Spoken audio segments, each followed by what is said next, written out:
13 WMAZ Morning starts now. Well, we're already seeing a few showers move into the central Georgia area. Very light, very brief, but either way it go, I'll be tracking these coming up in your full forecast. And we're learning more about the two people shot at a Macon apartment complex. We tell you who Bibb investigators look to speak with. Some of the quick tips I have you for keeping your turkey alive, so to speak, keeping it fresh and keeping it juicy. Well, this Thanksgiving, we got you covered here at 13. We give you some turkey saving tips on your Thanksgiving morning. Plus, it's just a beautiful way to celebrate and bring in the holiday with your family.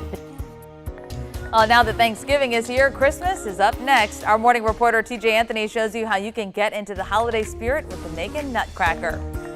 Good morning and happy Thanksgiving, everyone. You are looking live over downtown Macon. Got a little water on the camera now. Time is 6:31 on this November 24th. I'm Caitlin Heck. So let's head on over to Jordan, tracking some of those showers heading our way. Are these going to be an all-day thing, Jordan? Oh, definitely not. They should clear out by 12 o'clock. And if you do see showers early this morning, probably see them for literally 30 seconds and then it'll move on about their way. They might even dissipate, so not too much to worry about this Thanksgiving Day. Tomorrow, different story. I'll get to that a little bit later today. But temperatures getting in the upper 50s, dew point is at 49 degrees. Current temperatures across the board in the upper 50s, if not lower 60, 59 in Macon, 61 in Forsyth, 57 degrees out there in Warner Robins. But definitely not the warmer spot on the map. That would be down there in Miami, sitting at 73 degrees. So meanwhile, you got places up in the north west like Denver, 31 degrees. That's over a 40-degree temperature difference across the United States. High pressure just to our north and east end. You can see those showers there across Macon trying to make its way into central Georgia. You can see that here as well, moving into some of our north and eastern counties. But I'll talk about these small rain chances that we have today. The storms moving in this morning and tomorrow, and your weekend forecast coming up in just a few minutes. Thank you, Jordan. 6:32 now. This morning, 2 women sit in jail in Washington County after an overnight shooting and kidnapping in Tennell. Sheriff Joel Cochran says deputies responded to a shots fired call around midnight Tuesday on 4th Street. They found 2 victims and discovered a tractor damaged by gunfire. Later, they found the 2 suspects of Highway 68 South. They arrested 26-year-old Emily Osborne of Bonaire and 32-year-old Taylor Bodomini of Kathleen. They're charged with kidnapping and possessing a firearm while committing a felony. Sheriff Cochran says the case is related to a domestic dispute. 3 teens now arrested in connection to a murder in Bleckley County. On October 29th, someone found Deshavian Farrow shot several times on L Street in Cochran. He later died at a hospital. Police charged 16-year-old Deshaun Adams and 19-year-old Taquez Montre Moore Jr. of Warner Robins and 17-year-old Cameron Mims of Macon with malice murder and felony murder. We now know the names of a brother and sister shot at a North Macon apartment complex. Bibb deputies say someone shot 24-year-old Kendarius DeJuan Fort and 29-year-old Latricia Shanae Fort at the Manchester Wesleyan Apartments on Tuesday. Both are in stable condition. Investigators say they want to talk with 26-year-old Tyler Laren Kendall about the case. They say if you know where to find Kendall, you can call Macon Regional Crime Stoppers. The number is 1-877-68-CRIME. Again, 1-877-68-CRIME. And the Bibb Sheriff's Office says deputies arrested 4 juveniles after a shooting Monday night at the Walmart on Gray Highway. They say a 39-year-old man walked to his car, noticed a group of people had broken into it, so he chased the suspects, and as they ran off, they shot him.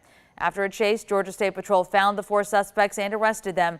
They face charges of aggravated assault, among others. Coming up on 6:34, Georgia's heartbeat abortion ban is once again in effect this morning. The state Supreme Court reinstated it yesterday as the legal battle works its way through the court system. So what comes next? Emory University School of Law professor Fred Smith says the big question the Supreme Court has not answered is whether the law is constitutional or not. So with its order yesterday, the Supreme Court only said that the law will remain in effect for now. They have not considered or ruled on whether the roughly 6-week ban is unconstitutional. They won't do that until they hear the state's appeal. Smith says if the state Supreme Court hears the case and its ruling should be the final word, and it probably won't go as high as the U.S. Supreme Court. Right now, the Georgia Supreme Court denied an appeal to stop early voting on Saturday. The state Republican Party and Republican National Committee filed the appeal saying Saturday voting goes against state law. But the Georgia Supreme Court denied that, which means polls can open this Saturday if counties choose to do so. So Saturday voting will vary depending on what county you're in. Right now, Macon-Bibb, Baldwin, Crawford, and Macon counties we know will have Saturday voting. In Macon-Bibb, you can go to the main elections office on Pionona Avenue. On Saturday, you can early vote between 9 a.m. and 5 p.m. Early voting picks back up everywhere Monday, November 28th and ends Friday, December 2nd. The deadline to request your absentee ballot is Monday, the 28th. For more information on the runoffs, you can find our Georgia 2022 runoff election guide. It's on 13WMAZ.com.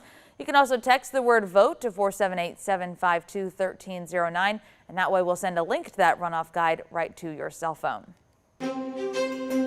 Well, by now your house might be filled with the great smell of that Thanksgiving turkey already in the oven, but you might need some tips if you let your turkey cook a little too long.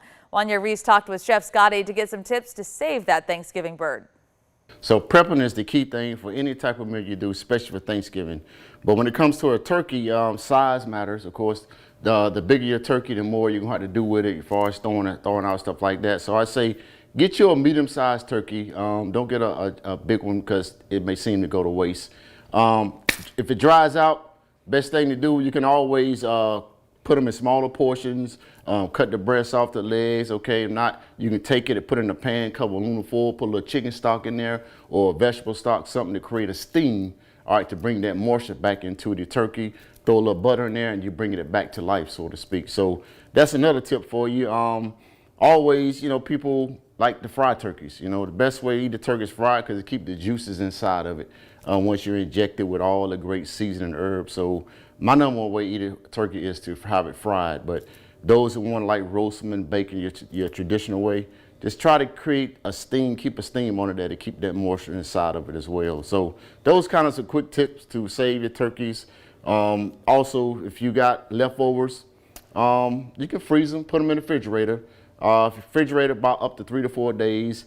After that, put them in the freezer, lasts for 3 to 4 months. Now, how it tastes after 3 or 4 months, I'm not sure, but you can keep it in there. But again, a big turkey, remember a big turkey, it takes longer to cool down. So as it's cooling down, it's gonna cause bacteria. So make sure if you got a big turkey, cut it down into portions, okay?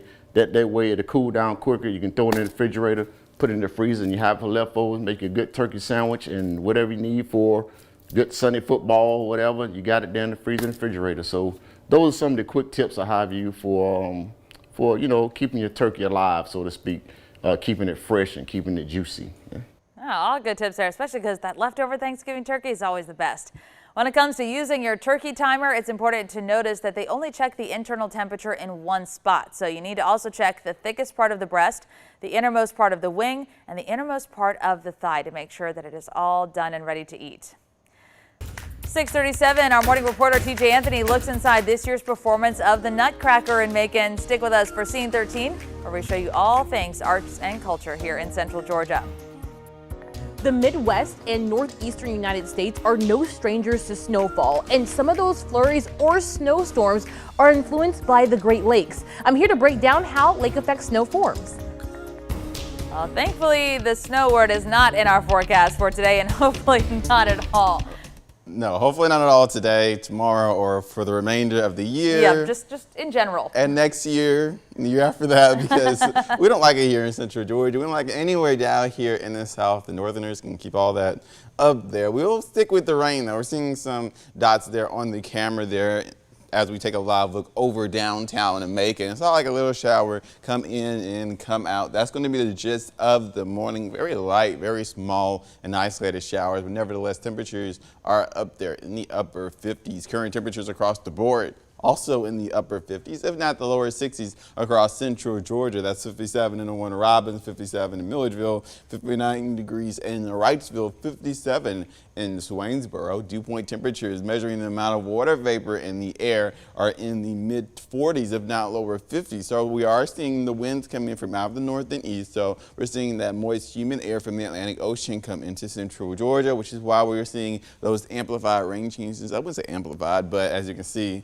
very light rain changes. It's almost like saying like the weight of the water is just falling out of the sky, but just because there's so much of it, especially for this time of year. This does include Jasper County, Upson County, including Sparta, Wilcox County, all those counties all moving north and westward out of Central Georgia. High pressure is just to our north and east, like I said, bringing in that moist air into Central Georgia and Georgia as a whole, if not the entirety of the southeast. But isolated storms are possible today. The This is now 11 o'clock. Seeing some green dots here on the screen, but only very few of them. Nevertheless, plenty of cloud cover as we head into 2 o'clock. As we head into Friday morning, this is now 6 a.m. The entire central Georgia area will be engulfed in this shower system that we are going to see move in tomorrow morning. I say shower system because it's not really going to be any severe storms per se. Thunder and lightning is not really expected just because there's not enough instability in the atmosphere. And if you see, some of our southern counties are a little bit on the drier side, but some of the other models do predict that this rain event will move southward. So either way it goes, it looks like a lot of central Georgia we'll see rain tomorrow, and we'll see that first wave, and then afterwards we'll see another wave as we head into 11 o'clock Friday morning, and then by the time we get into 3, 4, and 5 o'clock, looks like we do start to clear out, but we will still see a lot of cloud cover over much of central Georgia. Even temperatures getting only up into the mid to upper 50s because the sunlight won't be out enough to really warm up the surface of the earth, which eventually warms up the atmosphere around us. Nevertheless, as we head into Saturday on the drier side, we will see cloud cover move in, but the next rainy event will move in Saturday night into Sunday morning. You can see another front move through into Sunday, Monday, and Tuesday looking mostly clear. Wednesday, looks like we have another front moving through. So pretty confident that we do have 2 fronts on the way. One is going to be Sunday and one will be Wednesday. The timing on those fronts are still up in the air, as well as the amount of rain that will come with it. As we head into this afternoon, we're getting up to the mid 60s. As we head over into the next 7 days, we'll get up to the 70s by Sunday of next week.